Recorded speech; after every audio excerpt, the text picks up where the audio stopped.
Le monde des choses, le monde des choses.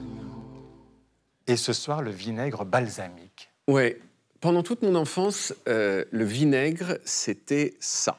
Je vous le montre ici, c'est-à-dire une petite fiole avec à l'intérieur une substance rosâtre, liquide, comme de l'eau. Ce vinaigre, on appelle ça du vinaigre de vin et ça décrit tout à fait ce que c'est. Si vous prenez du vin et que vous le laissez à l'air libre pendant un bout de temps, ça va devenir du vinaigre de vin.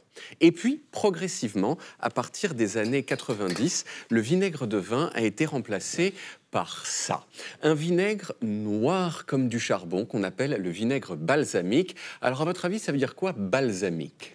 Hein?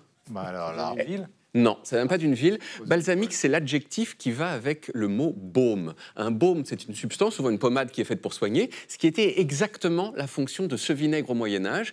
Balsamique, ça veut donc dire qu'il y a des propriétés apaisantes et rien ne vous empêche à présent d'utiliser ce mot dans d'autres contextes. La présence de benjamin, par exemple, a sur nous un effet balsamique. Mais alors, pourquoi le vinaigre balsamique a-t-il supplanté le vinaigre de vin comme vinaigre par défaut? Eh bien, pour le savoir, je suis allé là où tout a commencé, le ground zero de la déferlante balsamique, la ville de Modène, en Italie du Nord. Modène, c'est une ville très jolie, toute jaune et orange. Vous voyez, c'est aussi une ville complètement pétée de thunes, avec des Ferrari comme ça à tous les coins de rue. Mais surtout, à Modène, un petit peu en dehors du centre-ville, il y a une propriété qui s'appelle la Villa Bianca, avec dedans une dame charmante qui s'appelle Irène. Irène et son mari Claudio, qu'on voit ici, ils sont producteurs de vinaigre balsamique. Ils m'ont servi des tortellini incroyables avec du parmesan de ouf. Et puis ensuite, ils m'ont expliqué plein de choses, à commencer par la différence entre le vinaigre balsamique courant, qu'on trouve dans les supermarchés, et le vinaigre balsamique que eux fabriquent, qu'on appelle le vinaigre balsamique traditionnel de Modène, AOP Sarras. C'est moi qui rajoute Sarras. Donc ça, vous avez le vinaigre normal du supermarché, et le vinaigre balsamique AOP de Modène, c'est celui-ci. Voilà. On dirait un parfum, ça coûte d'ailleurs un peu le même prix. Ce qui rend ces deux vinaigres balsamiques non pas autre chose, c'est la présence de raisins non pas crus, comme dans le vinaigre de vin, mais cuits. C'est ça qui explique, au moins en partie, leur couleur sombre. Mais ces vinaigres, ils ont surtout des différences. À commencer par le prix, j'en parlais à l'instant, cette bouteille d'1 litre de vinaigre balsamique de supermarché, elle coûte 4 €. Cette fiolounette de vinaigre balsamique traditionnel de Modène, elle coûte 130 balles. Ok, 130 balles. Alors bien sûr, ce prix, il reflète une différence de nature et de qualité. Ce vinaigre de supermarché, c'est un mélange de raisin cuit avec du vinaigre de vin et des fois même des colorants à base de caramel. C'est pas top. Ce vinaigre traditionnel à 130 balles, un, c'est uniquement du raisin cuit, et surtout deux, il a été vieilli pendant au moins 25 ans au grenier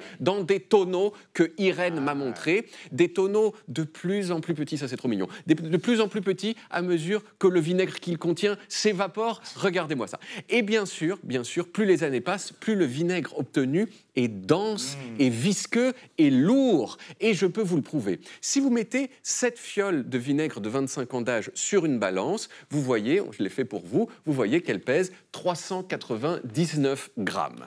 Mais cette autre fiole que vous allez voir sur les images, qui est tout à fait identique à tout point de vue, elle ne pèse que 390 grammes parce que c'est un vinaigre qui n'a que 12 ans d'âge et qui est donc moins dense, CQFD, dans vos visages. Bon, en gros, jusqu'aux années 80, il n'y avait que du vinaigre balsamique traditionnel. Et quasiment personne, en dehors de l'Italie du Nord, n'en consommait. Mais à cette époque, il y a des industriels italiens qui se sont dit peut-être qu'on pourrait faire une version un peu plus facile à produire et moins chère pour pouvoir le vendre en masse dans le monde entier. Et c'est là qu'ils ont inventé ce vinaigre-là, qui a eu un succès immédiat, d'autant plus qu'il a été aidé d'un point de vue marketing par des chefs étoilés qui ont commencé à te mettre la version chère partout. Et on comprend pourquoi. Parce que non seulement c'est bon, mais en plus, le noir du vinaigre, on va le voir, hein, le noir du vinaigre sur le blanc de l'assiette, visuellement, ça tape. On peut dessiner, se prendre pour un peintre du geste, ce que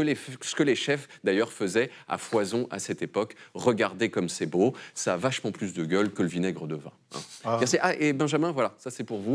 Non, mais moi je veux l'autre. Non, 130 balles, je me le garde, voyez, si vous Mais permettez. vous êtes balsamique quand même. Je suis un mec hyper Cher balsamique. David, merci à vous.